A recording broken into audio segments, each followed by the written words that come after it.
Welcome to Channel Simply STEM. Let's start with the definition of sets. A set is a well-defined collection of objects or elements. Example, list or collection of fruits available in the market today.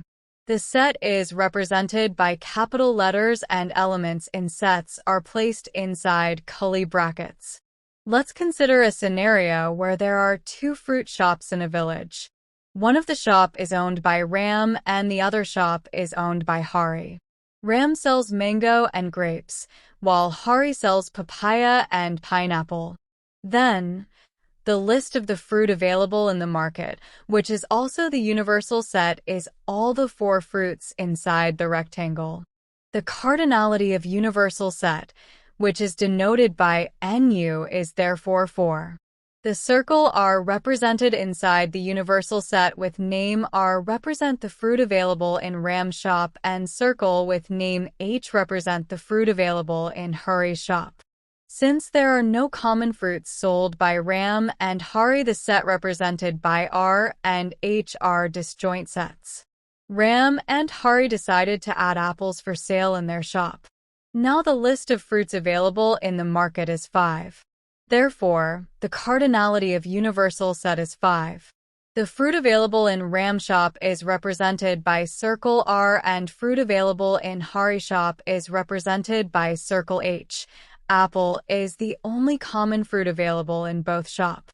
Also, there are two fruits that is only available in Ram's shop and two fruit that is only available in Hari's shop. Since there is a common fruit in both Ram and Hari shop, this is called an overlapping set. Now, let's consider in addition to Ram and Hari shop who are selling fruits.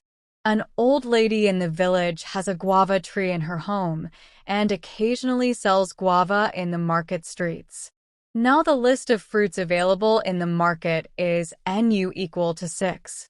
The fruit available in Ram's shop is represented by circle R and fruit available in Hari's shop is represented by circle H. Apple is still the only common fruit available in both shop.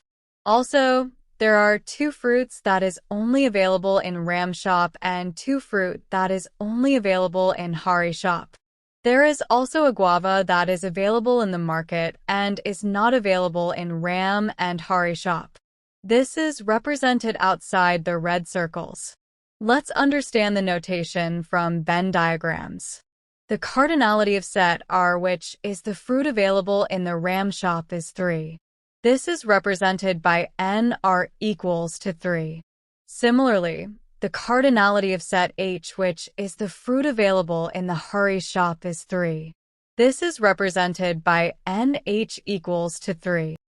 The common fruit available in both shop is denoted by our intersection H and cardinality of our intersection H is 1. Fruits only available in Ram's shop is denoted by N not R and is equal to 2. Fruits only available in Hari's shop is denoted by N not H and is equal to 2. All fruits available in Ram's and Hari's shop is denoted by our union H. The cardinality of our union H is 5. The fruit that is not available in both Ram and Hari shop is represented by complement of our union H and is equal to 1.